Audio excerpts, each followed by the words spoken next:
All right, today we are diving into one of the most powerful and, honestly, one of the most chilling books ever written, George Orwell's masterpiece, 1984.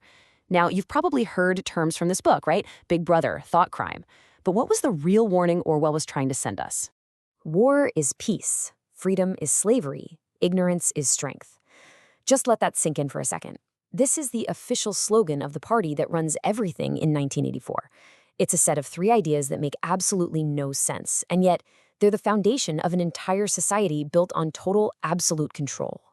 So that's the big question, isn't it? Why does a slogan from a novel written way back in 1949 still hit so hard today? Why does it feel so familiar? Well, to understand its power, we can't just start with the book. We have to start with the man who imagined it all.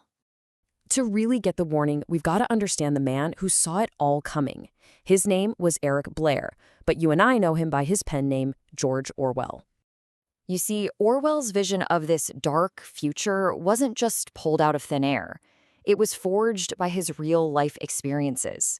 He saw the machinery of oppression up close and personal, and it left an impression on him that shaped every single word he wrote. You can literally trace the ideas of 1984 through his life. In the 1920s, he was a police officer in Burma, where he got a front-row seat to how absolute power can corrupt.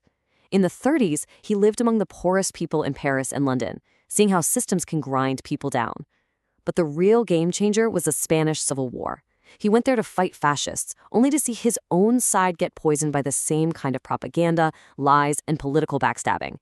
That experience led directly to his book, Animal Farm, and then, finally, to his ultimate warning for all of us. And that warning is set in this grim, sprawling superstate called Oceania. Just try to picture it, a world of rundown buildings where you're being watched and listened to constantly, and everywhere you look, you see the face of the leader, Big Brother. It's not just a place, it's a prison for your mind. Oceania's entire society is built like a pyramid, and it's all about control. At the very top, you have the inner party, the super elite who call all the shots. Below them is the outer party. These are the educated workers, the bureaucrats who carry out the orders. Our main character is one of them. And holding up this whole structure, the proles.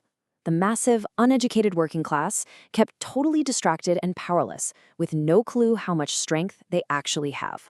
Now, the political system that holds this whole thing together is called INGSOC. That's short for English socialism. And this is a really crucial detail. Orwell wasn't just pointing a finger at places like Nazi Germany or Stalinist Russia.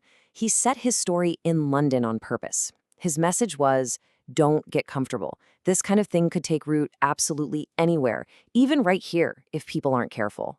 So how do we possibly navigate a world this terrifying? Well, we see it all through the eyes of one man, an outer party member named Winston Smith. And he commits the worst crime imaginable. He starts thinking for himself, and he writes those thoughts down in a secret diary.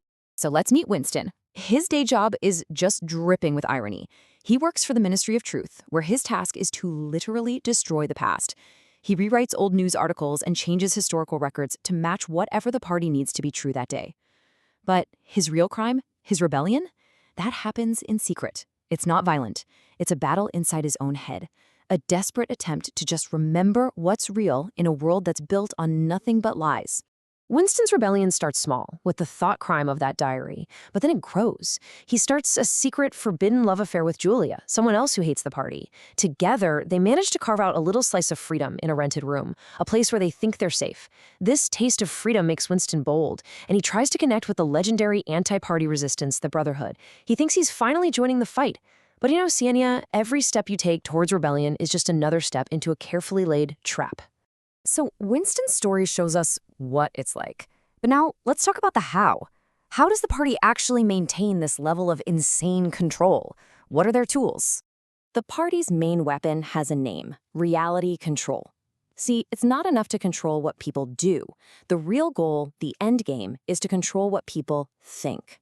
And to do that, the party has to be the only source of truth. They need to own the past completely so they can own your mind.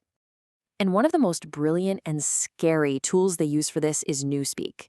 It's a new version of English, but the whole point is to make it smaller, to actually get rid of words. Why? Well, think about it. If you don't have a word for freedom, how can you even form the thought of being free? If you eliminate the words for rebellion, you can eliminate the very concept of it. By shrinking the language, the party literally shrinks the scope of what a person can think. And if you want to see this whole twisted philosophy in action, all you have to do is look at the names of their 4 government ministries. The Ministry of Plenty is in charge of creating scarcity. The Ministry of Peace wages perpetual war. The Ministry of Love, well, that's where they torture people. And the Ministry of Truth, where Winston works, does nothing but create lies. In this world, words are completely meaningless. Or worse, they mean the exact opposite of what they're supposed to. So when you put it all together, the constant surveillance, the propaganda that never stops, and the complete twisting of language and history, you really start to understand why 1984 is a warning that just never seems to fade. The party's entire strategy can be summed up in this one chilling line. Who controls the past, controls the future. Who controls the present, controls the past. They understood a terrifyingly simple truth. If you can control the story that people believe right now, you can rewrite history however you want. And if you control history, you control the future. And that leaves us with one last, pretty urgent question. In our world of social media algorithms, viral misinformation, and technology that can make it look like anyone said anything, who controls the past now? Orwell wrote a warning for his future, which happens to be our present. The only real question is, are we listening?